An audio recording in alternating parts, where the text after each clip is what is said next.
público ou escrever acerca de sexo e do relacionamento sexual entre marido e mulher. Casou-se com Tiago White em 30 de agosto de 1846, depois de certificar-se, mediante oração, de ser esse um passo adequado. Convém notar que ela ia bem em seu ministério, pois havia 20 meses que ela era recebedora de visões do Senhor. Em resultado desta união com Tiago White, teve 4 filhos, nascidos em 1847, 1849, 1854 e 1860. Foi na década de 1860, década de 2 visões básicas sobre a reforma de saúde, que Ellen White começou a considerar assuntos relacionados com o sexo. Declarações de anos posteriores foram mais elaboradas. Referindo-se às relações sexuais no matrimônio, ela empregou termos como privilégio da relação matrimonial, privilégio da relação familiar e privilégios sexuais. Para alcançar um conceito exato e equilibrado dos ensinos de Ellen White neste campo delicado, umas declarações devem ser comparadas com outras. Deve ser observada a súmula de muitas declarações. Deve haver muito cuidado quanto ao sentido das palavras empregadas. Termos como paixão e propensão aparecem. São às vezes adjetivadas por palavras como vis, animalescas, concupiscentes, depravadas, corruptas. Esta linguagem forte poderia levar alguns leitores a entender que toda paixão seja condenável e toda a atividade sexual seja má. As citações seguintes dificilmente tal sustentariam. Deus requer que controleis não só os pensamentos, mas também vossas paixões e afeições. A paixão e as afeições são agentes poderosos. Resguardai positivamente vossos pensamentos, vossas paixões e vossas afeições. Não os degradeis, pondo-os com concupiscência. Elevai as paixões e afeições até a pureza. Dedicai-as a Deus. Toda propensão animal deve ser sujeita às faculdades mais altas da alma. No mesmo contexto no qual são usadas algumas das expressões fortes acima referidas, ela insta que as paixões devem ser controladas por aquilo que ela chama faculdades mais altas, mais nobres, razão, restrição moral e faculdades morais. Ela escreve sobre temperança e moderação e sobre o evitar excessos. No matrimônio, estas paixões comuns a todos os seres humanos devem ser sujeitas ao controle, devem ser dominadas. Notemos mais. Os que consideram a relação matrimonial como uma das sagradas ordenanças de Deus, resguardadas por seu santo preceito, serão controlados pelos ditames da razão. Muito poucos julgam ser dever religioso o governar suas paixões. A aliança matrimonial cobre pecados das mais negras cores. Saúde e vida são sacrificadas no altar da vil paixão. As faculdades elevadas e nobres são postas em sujeição às propensões animalescas. O amor é princípio puro e santo, mas a paixão concupiscente não admite restrição e não quer saber de ditames ou controle por parte da razão. Ela escreve sobre a relação matrimonial como instituição sagrada, passível de ser pervertida. Fala de privilégios sexuais que são abusados. Em outra parte, não é a paixão que é condenada, mas a paixão vil e concupiscente.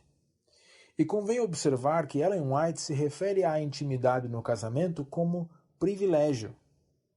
Conquanto ela advertisse contra o grosseiro comportamento sexual no matrimônio, ela se referiu a uma ocasião em que as afeições, mantidas em devida restrição, podem ser desalgemadas. Merece atento exame a seguinte declaração. Com referência ao casamento, eu diria, lede a palavra de Deus. Mesmo na atualidade, os últimos dias da história deste mundo, realizam-se casamentos entre os adventistas do sétimo dia.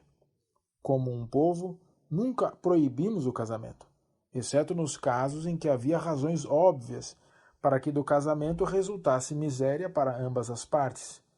E mesmo então, temos apenas advertido e aconselhado. Certa ocasião que, devido às exigências da obra em que ela e o esposo se empenhavam, a metade de um continente os separava, ela confidenciou em carta a Tiago: sentimos todos os dias um muito sincero desejo de mais sagrada proximidade de Deus. Esta é minha oração quando me recolho ao leito, quando desperto durante a noite e quando me levanto de manhã. Mais perto a ti, meu Deus, mais perto a ti. Durmo só, isto parece ser a preferência de Maria, como a minha também. Assim tenho melhor oportunidade para refletir e orar. Aprecio estar só comigo, a menos que fosse agraciada com tua presença. Só contigo quero partilhar meu leito. Em tempo algum, ela participou de ensinos que requeressem, no matrimônio, uma espécie de convívio platônico, semelhante ao de irmão com irmã. Nem justificou tal relacionamento. Quando tratava com alguém que preconizasse ensinos desta natureza, Ellen White aconselhava contra a imposição desses pontos de vista. Demorar neles o pensamento, escreveu ela, abriria o caminho para Satanás trabalhar a imaginação de maneira que a impureza, em vez da pureza, seria o resultado. Para cada privilégio lícito concedido por Deus, Satanás tem uma contrapartida a propor. O pensamento puro e santo ele procura substituir pelo impuro. A santidade do amor matrimonial ele quer substituir pela permissividade, infidelidade, excesso e perversão. Pelo sexo pré-marital, adultério, animalismo, dentro e fora do matrimônio, e a homossexualidade. A tudo isto faz referência este capítulo. Os compiladores. Parte A. O positivo. Palavras de privilégio e conselho. Jesus e o relacionamento familiar. Jesus não impunha o celibato a qualquer classe de homens. Ele veio não para destruir a sagrada relação matrimonial, mas para exaltá-la e restaurá-la à sua santidade original. Ele olha com prazer para a relação de família, onde o amor sagrado e altruísta domina o equilíbrio. Cristo ordenou que homens e mulheres se unissem em santo matrimônio para constituir famílias cujos membros, coroados de honra, fossem reconhecidos como membros da família celestial. O matrimônio cumpre o propósito de Deus. Todos os que contraem matrimônio com santo propósito, o marido para conquistar as puras afeições do coração da esposa, a esposa para abrandar e aperfeiçoar o caráter do esposo e ser-lhe complemento, preenchem o propósito que Deus tem para eles. O privilégio da relação matrimonial. Os cristãos que casaram devem devidamente considerar o resultado de cada um dos privilégios da relação matrimonial, e o santificado princípio deve ser a base de cada uma das ações. Ela escreveu das fortificações que conservam sagrados a intimidade e privilégios da relação familiar. Ocasião em que as afeições podem ser liberadas. As afeições juvenis devem ser refreadas até chegar o período em que a idade suficiente e a experiência tornarão honrosa e segura a sua manifestação. Perigo de levar a excesso o que é lícito. Não há em si mesmo nenhum pecado em comer e beber, ou em casar e dar-se em casamento. Era lícito casar nos tempos de Noé, e ainda o é igualmente hoje, se isso que é lícito for tratado apropriadamente e não levado a pecaminoso excesso. Nos dias de Noé, era o desordenado, excessivo amor daquilo que em si era legítimo, se usado apropriadamente, que tornou o matrimônio pecaminoso diante de Deus. Nesta idade do mundo, há muitos a perderem a alma, tornando-se absorvidos pelo pensamento de casar-se e pela relação matrimonial em si. Deus pôs homens no mundo, e é seu privilégio comer, beber, negociar, casar e dar-se em casamento. Mas só é seguro fazer estas coisas no temor de Deus. Devemos viver neste mundo em função do mundo eterno. O matrimônio não é licença para dar rédea solta às paixões concupiscentes. Bem poucos sentem ser um dever religioso governar as próprias paixões. Uniram-se em casamento ao objeto de sua escolha e, portanto, arrazoam que o casamento santifique a condescendência com as paixões baixas. Mesmo homens e mulheres que professam piedade dão rédea solta às suas paixões concupiscentes e não se dão conta de que Deus os tem como responsáveis pelo dispêndio de energia vital, o que lhes enfraquece o poder vital e enerva o organismo todo. A aliança matrimonial cobre pecados das mais negras cores. Homens e mulheres que professam piedade envilecem seu próprio corpo mediante a condescendência com as corruptas paixões, e assim se rebaixam mais que as criaturas irracionais.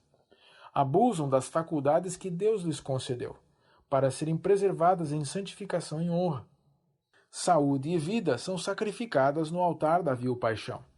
As mais elevadas e nobres faculdades são postas em sujeição às propensões animalescas. Os que assim pecam não se apercebem do resultado de seu procedimento. O delicado equilíbrio entre amor e paixão concupiscente. Não é amor puro o que atua num homem para fazer da esposa um instrumento a serviço de seu apetite sensual. São as paixões animalescas que bradam por satisfação. Quão poucos homens mostram seu amor na maneira especificada pelo apóstolo. Como também Cristo amou a igreja, e a si mesmo se entregou por ela, para que não a poluísse, mas a santificasse, tendo-a purificado, para apresentar a si mesmo igreja gloriosa, sem mácula. Efésios capítulo 5, versos 25 a 27. Esta é, na relação matrimonial, a qualidade de amor que Deus reconhece como santa.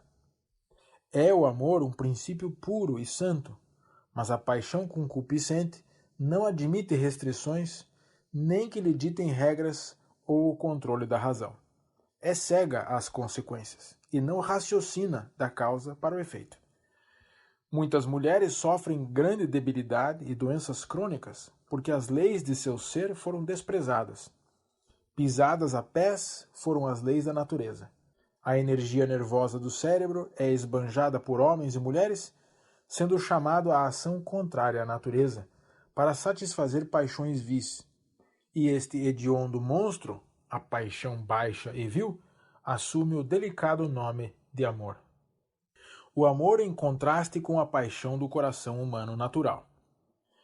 O amor não é desarrazoado, não é cego, é puro e santo. Mas a paixão do coração natural é coisa totalmente diversa.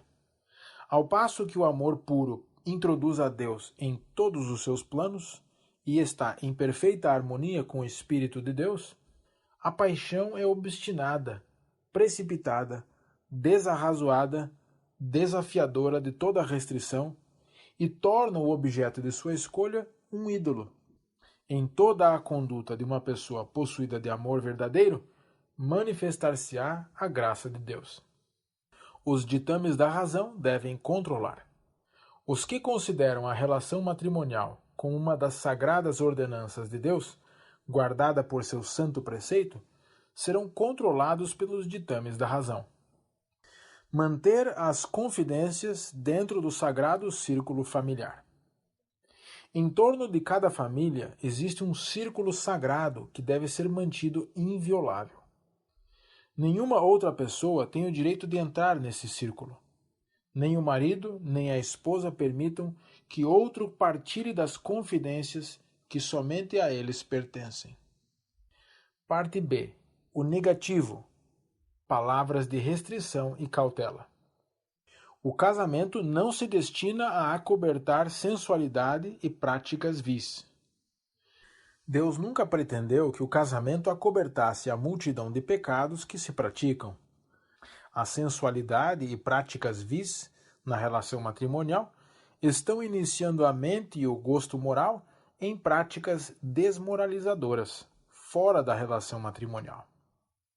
Excessos sexuais põe em perigo a saúde e a vida. Não é amor puro e santo o que leva a esposa a satisfazer as propensões animalescas do marido, com prejuízo da saúde e da vida. Talvez seja necessário insistir humilde e afetuosamente, mesmo com o risco de o desagradar, em que ela não pode rebaixar o corpo, cedendo a excessos sexuais. Deve, bondosa e eternamente, lembrar-lhe que Deus tem o primeiro e mais alto direito sobre o ser todo, e que ela não pode desconsiderar esse direito, pois terá que prestar contas no grande dia de Deus. O excesso sexual é meio eficaz para destruir o amor aos exercícios devocionais. Tirará do cérebro a substância necessária para nutrir o organismo, vindo certamente a exaurir a vitalidade. Perversão de uma instituição sagrada. Por terem ingressado na relação matrimonial, muitos julgam poder concordar com ser controlados por paixões animalescas. São dirigidos por Satanás, que os engana e leva a perverterem essa sagrada instituição. Bem lhe apraz o baixo nível que seu espírito assume, pois ele tem muito a ganhar com isso. Ele sabe que se puder excitar as paixões inferiores e as conservar em ascendência, nada tem que incomodar-se quanto à sua experiência cristã, pois as faculdades morais e intelectuais serão subordinadas, ao mesmo tempo que as propensões animalescas predominarão, mantendo-se em ascendência, e estas paixões inferiores se fortalecerão pelo exercício, enquanto as qualidades mais nobres se tornarão cada vez mais débeis. O abuso dos privilégios sexuais no matrimônio. As paixões animalescas, favorecidas e acariciadas, tornam-se muito mais fortes nessa idade, e indizíveis males da vida matrimonial são o resultado certo. Em vez de a mente desenvolver-se e ter poder controlador, dominam as propensões animalescas sobre as faculdades mais altas e nobres, até serem subordinadas às propensões animalescas. Qual o resultado? Os delicados órgãos da mulher desgastam-se e tornam-se enfermiços. Os partos são laboriosos, abusam-se dos privilégios sexuais. Os homens estão corrompendo seu próprio corpo, e a esposa tem se tornado uma escrava do leito, às ordens das desordenadas e vis paixões, até aqueles perderem de vista o temor de Deus. Condescender com o impulso que degrada tanto o corpo como a alma, eis a ordem da vida matrimonial. Influências pré-natais. Satanás procura aviltar a mente dos que se unem em matrimônio, a fim de que possa gravar em seus filhos sua própria odiosa imagem. Ele pode modelar a posteridade deles muito mais rápido do que o poderia fazer com os pais, pois pode controlar a mente dos pais de tal modo que através deles possa imprimir sua própria imagem de caráter nos filhos. Assim, nascem muitas crianças com as paixões animalescas em grande predominância, enquanto as faculdades morais têm apenas débil desenvolvimento. Essas crianças carecem de muito cuidadosa educação para fazer ressaltar, fortalecer e desenvolver as faculdades morais e intelectuais, de modo que estas governem. O processo da degradação. A mente do homem ou mulher não desce num momento, da pureza e santidade, para a depravação, corrupção e crime.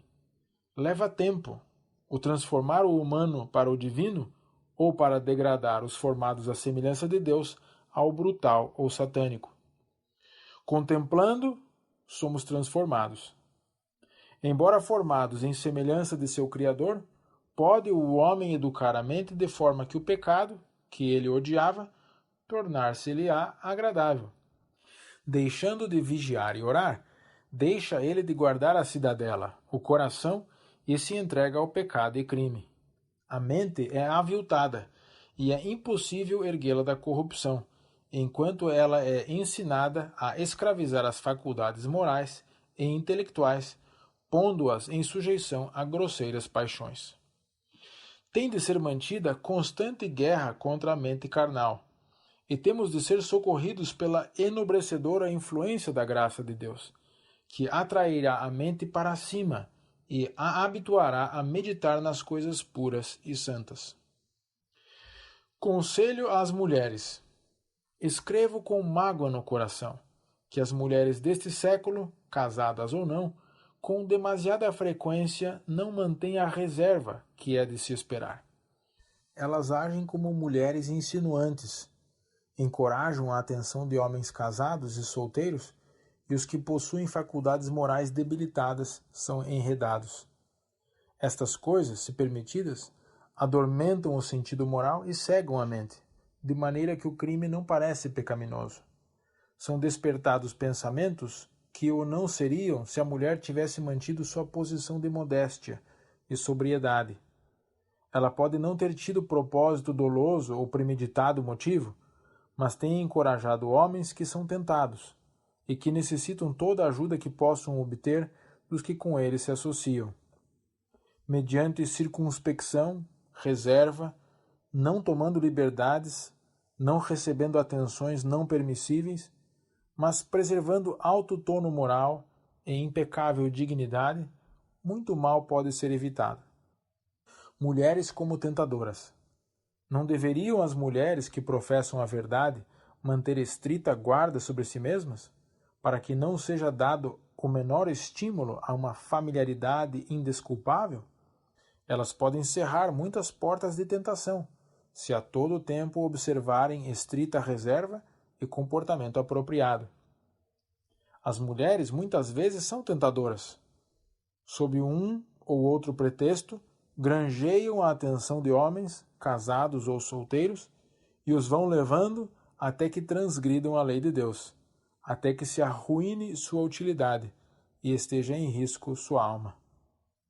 Pastor compassivo. Sede homens de Deus, do lado vencedor. O conhecimento está ao alcance de todos os que desejam. É propósito de Deus que a mente se torne forte, tenha pensamentos mais profundos, mais plenos, mais claros. Andai com Deus, como fez Enoque. Fazei de Deus vosso conselheiro, e não podereis deixar de progredir. Homens há que alegam guardar os mandamentos divinos, e todavia, ao visitar as ovelhas do rebanho de Deus que se acham aos seus cuidados, levam almas incautas a uma cadeia de pensamentos que acabam em desavergonhadas liberdades e familiaridades. Certo pastor, quando visita as famílias, começa a indagar dos segredos de sua vida matrimonial. Vivem felizes com o esposo? Sentem-se apreciadas? Há harmonia em sua vida matrimonial? E assim a esposa, de nada suspeitando, por estas perguntas capciosas, é levada a abrir-se quanto à vida íntima a um estranho, tal qual fazem os católicos aos seus sacerdotes. Então esse pastor simpatizante intercala um capítulo de sua própria vivência, que sua esposa não foi a mulher de sua escolha, que não existe entre eles real afinidade. Ele não ama a esposa. Ela não satisfaz as suas expectativas. Derriba-se assim a barreira, e mulheres são seduzidas. Acreditam que sua vida é toda uma grande decepção e que este pastor simpatiza muito com o rebanho. É animado o apaixonado sentimentalismo doentio, e mente e alma têm manchadas sua pureza, mesmo que esta espécie de trabalho não termine em transgressão do 7º mandamento.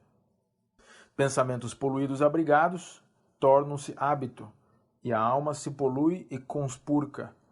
Uma vez praticado um ato errado, faz-se uma mancha que coisa alguma pode apagar, senão o sangue de Cristo. E se o hábito não é abandonado com firme resolução, corrompe-se a alma, e as torrentes que dimanam desta fonte poluída passam a corromper outros. Sua influência é uma desgraça. Deus certamente destruirá todos os que continuarem esta obra. Devemos elevar-nos, enobrecer-nos, santificar-nos. Em Jesus encontramos forças para vencer. Mas quando ao caráter falta pureza, quando o pecado se tornou parte do caráter, há um poder enfeitiçante, comparável à taça de licor intoxicante. O poder do domínio próprio e da razão é superado por práticas que mancham o ser todo. E se essas práticas pecaminosas são continuadas, o cérebro se enfraquece, enferma e perde o equilíbrio. homens, mulheres e jovens envolvidos em depravação moral. Os perigos morais aos quais todos, velhos e jovens, se acham expostos aumentam diariamente. Transtornos morais, aos quais chamamos depravação, encontram amplo lugar de trabalho e homens e mulheres e jovens que professam ser cristãos exercem uma influência que é inferior, sensual, diabólica.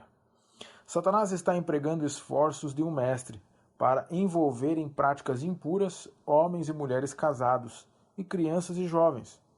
Suas tentações encontram aceitação em muitos corações, por não terem sido eles erguidos, purificados, aperfeiçoados e enobrecidos pela sagrada verdade que professam crer. Não poucos têm sido baixos e vis em pensamento, e vulgares na conversa e comportamento, de modo que, ao virem as tentações de Satanás, não têm poder moral para lhes resistir e caem presa fácil. Os passos descendentes. As constantes tentações de Satanás destinam-se a enfraquecer o governo do homem sobre o próprio coração, solapar-se ao poder de domínio próprio. Ele leva o homem a romper os laços que o ligam ao Criador, em santa e feliz união.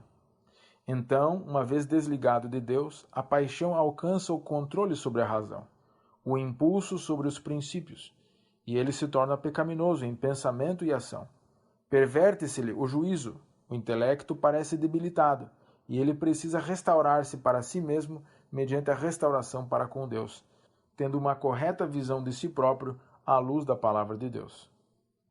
Evitar ler, ver e ouvir impureza. Os que não querem cair presa dos enganos de Satanás devem guardar bem as vias de acesso à alma. Devem-se esquivar de ler, ver ou ouvir tudo quanto sugira pensamentos impuros. Não devem permitir que a mente se demore ao acaso em cada assunto que o inimigo das almas possa sugerir. O coração deve ser fielmente guardado, pois de outra maneira os males externos despertarão os internos, e a alma vagará em trevas. Tereis de tornar-vos fiéis sentinelas sobre os olhos, ouvidos e vossos sentidos todos, se quereis controlar vossa mente e impedir que pensamentos vãos e corruptos vos manchem a alma. O poder da graça unicamente pode realizar esta desejabilíssima obra. Novelas lascivas e pornografia. Gravuras impuras têm influência corruptora. Novelas são avidamente ouvidas por muitos e, em resultado, a imaginação torna-se-lhes manchada. Nos trens, fotografias de mulheres em estado desnudo são frequentemente oferecidas à venda. Esses quadros repugnantes encontram-se também em salões de estúdios fotográficos e são dependurados nas paredes dos que negociam com gravuras. É esta uma época em que a corrupção prolifera por toda parte. O desejo dos olhos e paixões corruptas despertam-se pela contemplação e a leitura. A mente tem prazer em contemplar cenas que despertam as paixões baixas, vis. Essas imagens depravadas, vistas por olhos de uma imaginação viciada, corrompem a moral e predispõem os iludidos e obcecados seres humanos a darem rédea solta às paixões libidinosas. Seguem-se então pecados e crimes que arrastam para baixo seres formados à imagem de Deus, nivelando-os aos irracionais, afundando-os, afinal, na perdição. Evitai ler e ver objetos que sugiram pensamentos impuros. Cultivai as faculdades morais e intelectuais. A mente, fator determinante. Diz Paulo, com a mente sou escravo da lei de Deus. Anuvie-se essa mente mediante condescendência com apetites e paixões animalescas, e as faculdades morais se enfraquecerão, de modo que o sagrado e o comum são postos no mesmo nível. Masturbação. Jovens e crianças de ambos os sexos entregam-se à poluição moral, masturbação, e praticam esse vício repugnante, destruidor de alma e corpo.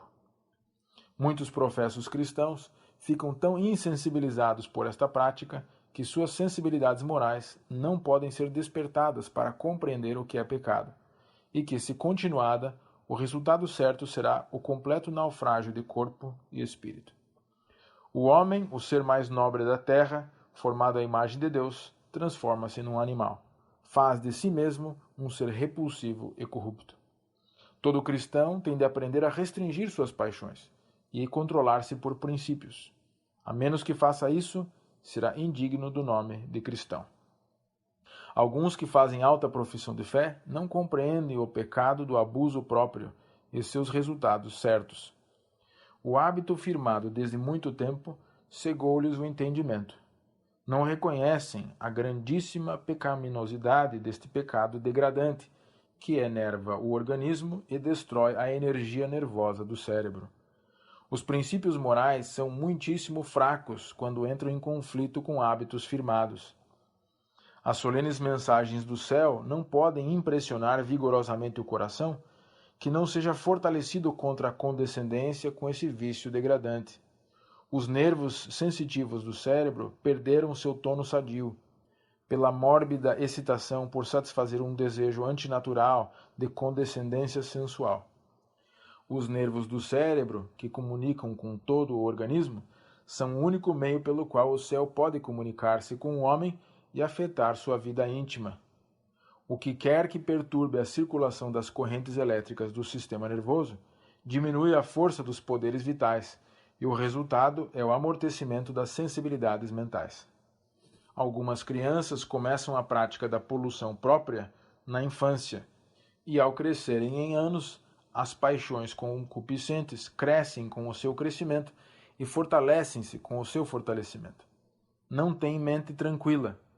Meninas desejam a companhia de rapazes, e estes a das meninas. Seu comportamento não é reservado e modesto. São ousados e atrevidos, e permitem-se liberdades indecentes. O hábito do abuso próprio, masturbação, aviltou-lhes a mente e manchou-lhes a alma. Atividade sexual antes do casamento. Conselho a um jovem adventista do sétimo dia. Poucas tentações são mais perigosas ou mais fatais aos jovens do que a tentação da sensualidade, e nenhuma, se permitida, se demonstrará tão decididamente ruinosa à alma e ao corpo para o tempo e a eternidade.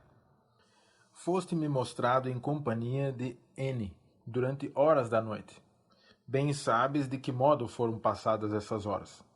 Chamaste-me pedindo que te dissesse se transgrediste os mandamentos de Deus. Pergunto-te, não os transgrediste? Como empregaste teu tempo passando horas juntos, noite após noite? Foram tua postura, tua atitude, tuas afeições, de modo a desejar que todas fossem registradas no livro do céu? Vi e ouvi coisas que fariam os anjos enrubescer. Jovem algum deve proceder como procedeste com N, a não ser que fosse casado com ela. E fiquei muito surpresa ao ver que não sentias mais vivamente o mal. O motivo de te escrever agora é implorar que, por amor de tua alma, não brinques por mais tempo com a tentação. Sê rápido em romper esse encantamento que qual pesadelo te sobreveio. Liberta-te agora e para sempre, se tens qualquer desejo de viver sob o favor de Deus. Tens passado horas da noite em companhia dela, porque ambos se achavam apaixonados. Em nome do Senhor, cessa tuas atenções a N, ou te cases com ela. Melhor casar-te com ela do que estar em sua companhia e procederes como só a um homem e a sua esposa é dado conduzir-se mutuamente. Se através de tua vida desejas fruir a companhia de N, como parece que agora a aprecias e por ela te sentes fascinado, por que então não dares um passo mais avançado ainda, tornando-te seu legítimo protetor, tendo assim o não disputado direito de dedicar a sua companhia as horas que quiser? Vossos atos e conversação são ofensivos a Deus. Homossexualismo, o pecado específico de Sodoma. Não ignoramos que a queda de Sodoma foi motivada pela corrupção de seus habitantes. O profeta, Ezequiel 16:49, especificou aqui os males que, especialmente, levariam à dissolução moral. Vemos que existem hoje no mundo os mesmíssimos pecados que predominavam em Sodoma, e que sobre ela acarretaram a ira de Deus para a completa destruição sua. Em aumento os pecados dos antediluvianos e de Sodoma. Por toda parte se vêem destroços da humanidade, altares domésticos abandonados, laços de famílias desfeitos. Há um estranho abandono dos princípios, um rebaixamento das normas de moralidade. Estão rápido aumentando os pecados que acarretaram os juízos de Deus sobre a terra por ocasião do dilúvio e na destruição de Sodoma pelo fogo. Invadem a igreja hoje. A impureza acha-se hoje amplamente difundida, mesmo entre os professos seguidores de Cristo. Não tem restrição às paixões. As propensões animalescas ganham força pela condescendência, enquanto as faculdades morais enfraquecem constantemente. Os pecados que destruíram os antediluvianos e as cidades da planície prevalecem hoje, não meramente em terras pagãs, não só entre os populares professos do cristianismo, mas mesmo entre os que declaram estar aguardando a vinda do Filho do Homem.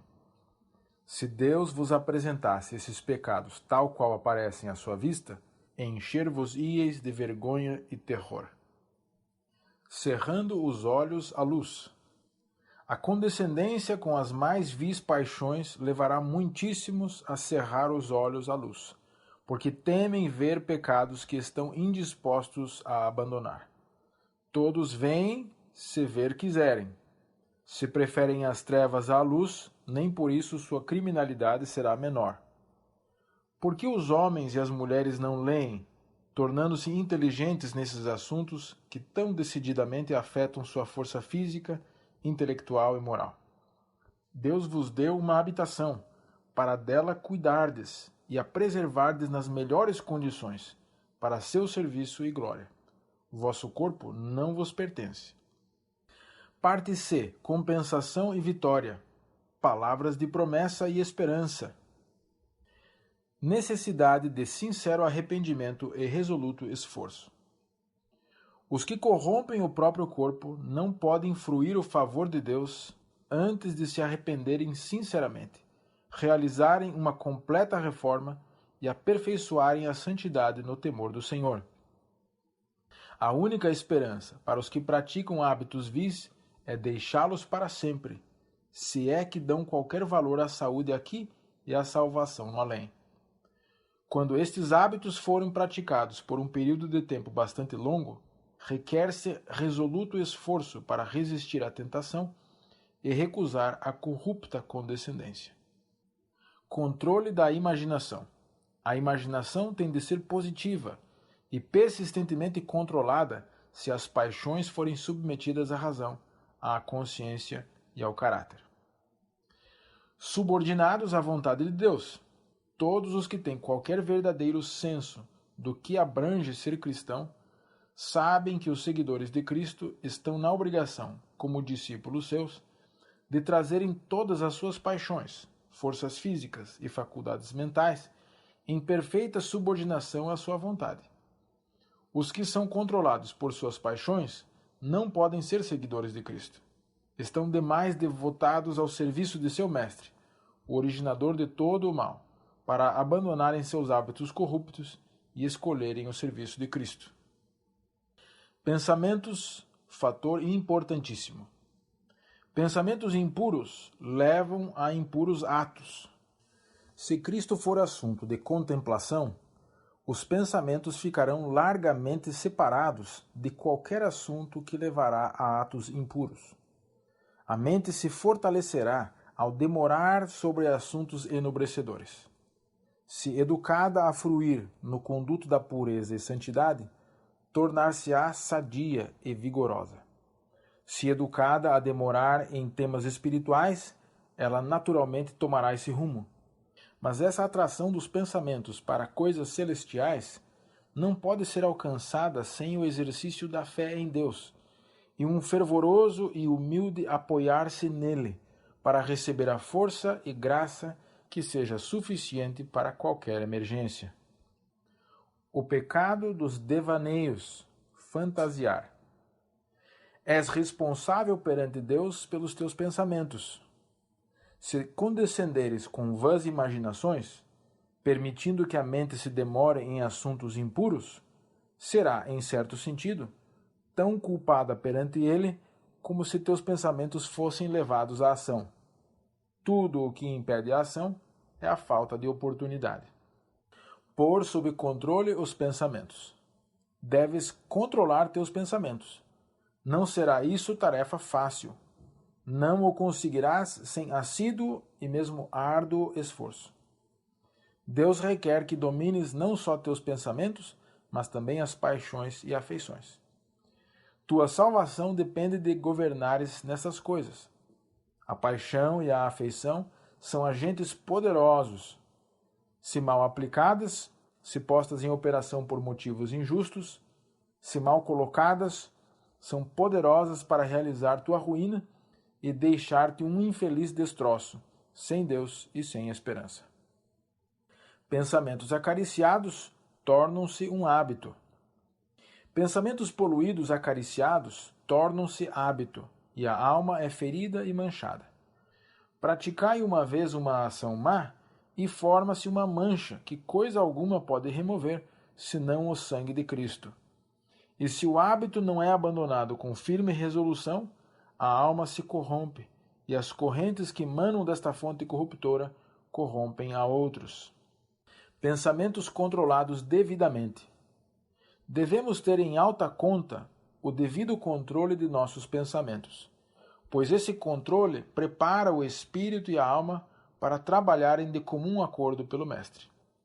É necessário, para nossa paz e felicidade nesta vida, que nossos pensamentos se centralizem em Cristo. Como o homem pensa, assim ele é. Nosso aperfeiçoamento na pureza moral depende do reto pensar e reto agir. Os pensamentos maus destroem a alma. O poder de Deus para converter transforma o coração, enobrecendo e purificando os pensamentos. A menos que se faça resoluto esforço por manter os pensamentos centralizados em Cristo, não pode a graça revelar-se na vida. A mente tem de empenhar-se na milícia espiritual. Cada pensamento deve ser levado em cativeiro à obediência de Cristo. Todos os hábitos têm de ser postos sob o controle de Deus. Precisamos de uma constante intuição do enobrecedor poder dos pensamentos puros e da influência daninha dos pensamentos maus. Ponhamos nossos pensamentos em coisas santas. Sejam eles puros e verdadeiros, pois a única segurança para qualquer alma está no pensar correto. Devemos servir-nos de todos os recursos que Deus nos pôs ao alcance para o governo e cultivo de nossos pensamentos. Devemos pôr nossa mente em harmonia com a mente divina.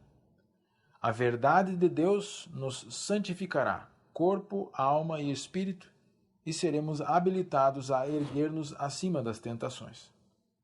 Regime alimentar, fator importante. Nunca pode ser repetido demais que o que é levado ao estômago não somente afeta o corpo, mas em última análise também a mente. Alimento grosseiro e estimulante agita o sangue, excita o sistema nervoso e com muita frequência embota a percepção moral, de tal modo que a razão e a consciência são subjugadas pelos impulsos sensuais. É difícil, e muitas vezes quase impossível, alguém que é intemperante no regime alimentar ser paciente e exercer o domínio próprio.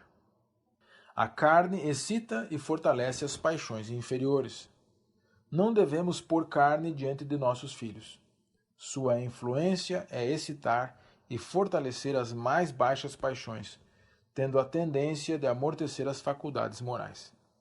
Cereais e frutas, preparados sem gordura e no estado mais natural possível, devem ser o alimento para as mesas de todos os que professam estar se preparando para a transladação ao céu. Quanto menos febricitante o regime, tanto mais facilmente podem as paixões ser dominadas. A satisfação do paladar não deve ser considerada sem levar em conta a saúde física, intelectual ou moral. Dar morte à tentação. As mais baixas paixões têm sua sede no corpo e por seu intermédio operam. As palavras carne ou carnal, ou ainda concupiscência da carne, envolvem a natureza inferior, corrupta. A carne por si mesma não pode agir contrariamente à vontade de Deus. É-nos ordenado crucificar a carne com suas afeições e desejos. Como o faremos? Devemos infligir sofrimento ao corpo? Não, mas dar morte à tentação do pecado. Os pensamentos corruptos devem ser expulsos. Todo o pensamento deve ser levado cativo a Jesus Cristo. Toda propensão animal deve ser sujeita às faculdades mais altas da alma. O amor de Deus deve reinar supremo. Cristo deve ocupar um trono não dividido. Nosso corpo deve ser considerado como havendo sido comprado. Os membros do corpo devem tornar-se instrumentos de justiça. Substituir sugestões impuras por pensamentos puros e enobrecedores. A mente tem de ser conservada a meditar em assuntos puros e santos. Uma sugestão impura tem de ser despedida imediatamente, entretendo-se pensamentos puros, elevados, santa contemplação, obtendo assim mais e mais conhecimento de Deus pela educação da mente na contemplação de coisas celestiais. Deus tem meios simples à disposição de todo caso individual, suficientes para assegurar o grande objetivo, a salvação da alma. Resolvei alcançar uma norma alta e santa. Colocai alto o vosso alvo. Agi com propósito sincero, como fez Daniel, firmemente e perseverantemente, e coisa alguma que o inimigo possa fazer impedirá vosso aperfeiçoamento. A despeito de inconvenientes, mudanças, perplexidades, podeis progredir constantemente em vigor mental e poder moral. Não crieis uma emergência. Toda paixão profana tem de ser mantida sob o controle de uma santificada razão, mediante a graça concedida abundantemente por Deus em cada emergência. Não procure, porém, tomar providências para criar uma emergência. Não haja um ato voluntário para colocar alguém numa situação em que ele seja assaltado por tentações, ou dê a menor ocasião para outros o julgarem culpado de indiscrição. Mantende-vos afastados da fronteira. Não procureis saber quão perto podeis andar à beira do precipício e todavia estar seguros. Evitai a primeira aproximação ao perigo. Não se pode brincar com os interesses da alma. Vosso capital é o vosso caráter. Acariciai-o como faríeis a um áureo tesouro.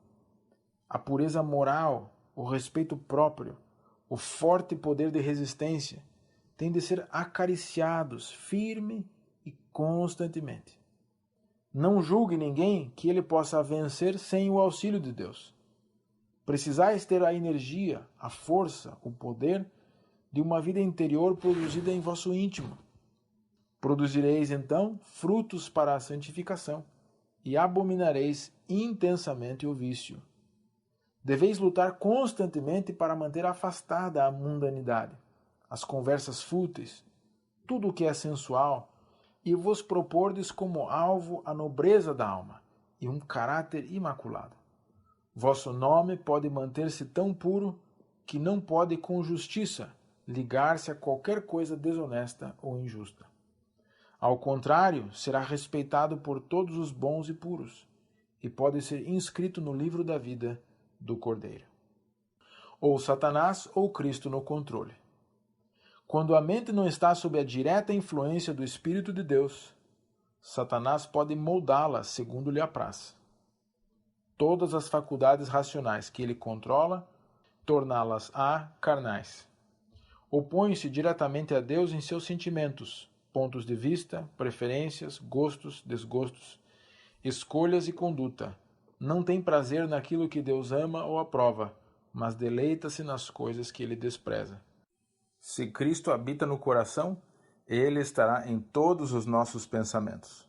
Nossos pensamentos mais profundos serão a seu respeito, seu amor, sua pureza.